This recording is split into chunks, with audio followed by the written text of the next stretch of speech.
আঙ্গুল বাঁকা করব। ঘি আমাদের লাগবেই, নো হাঙ্কি পাঙ্কি। চালাকি শুরু করেছেন, সেই বলবো এই বলবো করতে করতে নির্বাচনের সময় ফেব্রুয়ারির কাছাকাছি চলে আসছেন। আপনাদের চালাকি আমরা বুঝি, এই চালাকি আপনাদেরকে বিপদে ফেলাবে।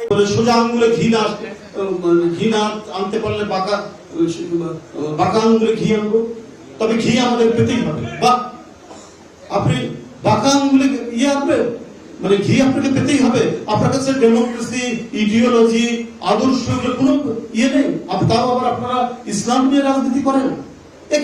কি ধরনের কথা? ইসলামের নাম নিয়ে রাজনীতি করে বলছেন সোজা আঙ্গুলে ঘি না আসলে বাঁকা করব এবং ঘি আমাদের পেতেই হবে। অর্থাৎ আপনার কাছে মানে অবাধ সুষ্ঠু নির্বাচন গুরুত্বপূর্ণ নয়, আপনার কাছে কি বলে যে মানে জনগণের কাছে জবাবদিহিতা গুরুত্বপূর্ণ নয়, আইনের শাসন গুরুত্বপূর্ণ নয়, আপনার হচ্ছে অমল ধবল ক্ষমতা, এবং ক্ষমতাটা যে প্রক্রিয়াই হোক না কেন, এই ক্ষমতাটা যে প্রক্রিয়াই হোক আপনাকে পেতে হবে। তাহলে হাসিনার সাথে পার্থক্য কি? হাসিনার সাথে আপনাদের পার্থক্য নেই, কখনোই ছিল না।